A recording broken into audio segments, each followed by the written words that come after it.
3 fiddle sounds that you should know and how to play them. Number 1, the chop. The chop is a rhythmic sound that's made with the bow, the right hand, while the left hand dampens the string, like this. Yes. You'll often hear it in chordal patterns.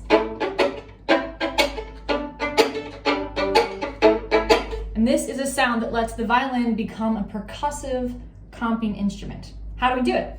Now, I have lots more videos about this, but here is your 30-second crash course. Dampen the string with your left hand, anywhere that works for you. And you're going to put your bow down in such a way that it creates a kind of crisp chop sound. And it's going to be really low in the bow. This will give you the best control. Now, the mistake a lot of people make when they first start doing this is they actually come from above like this and get a bounce. And you'll actually find if you do that, you don't get any sound. So it's more like you're doing a super small bow stroke at the frog that gives you a chop. Number 2, crunch.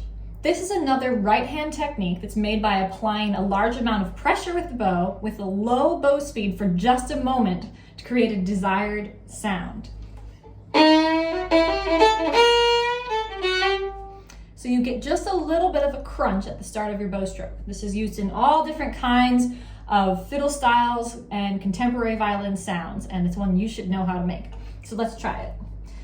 Put your bow on the string and pretend for just a moment you are a beginning violinist and you're learning how to draw your bow. You want to put a lot of pressure down and move your bow really slowly. It will make a terrible sound, but do that.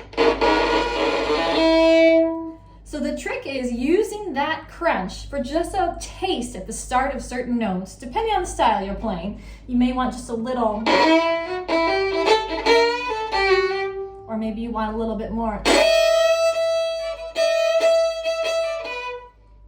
That's a sound to practice.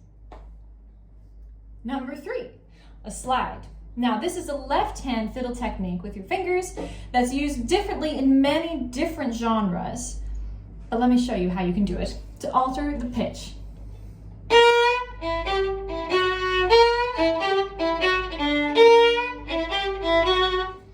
So I'm just altering the pitch by sliding slightly into the first note that I want to hear, the pitch that I eventually want to hit. Now, this is different than when you're just learning violin and you're kind of swimming all over the place for intonation. We want to be really careful about where we end that note.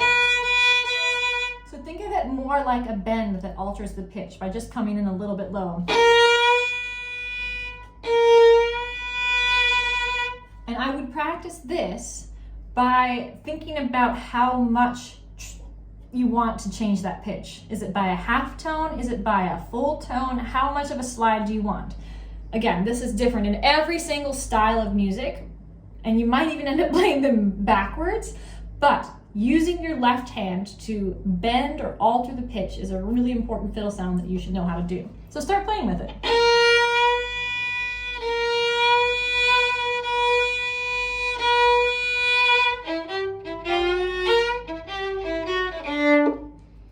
There you go. There's 3 sounds on the fiddle that you should know how to make for contemporary violin music.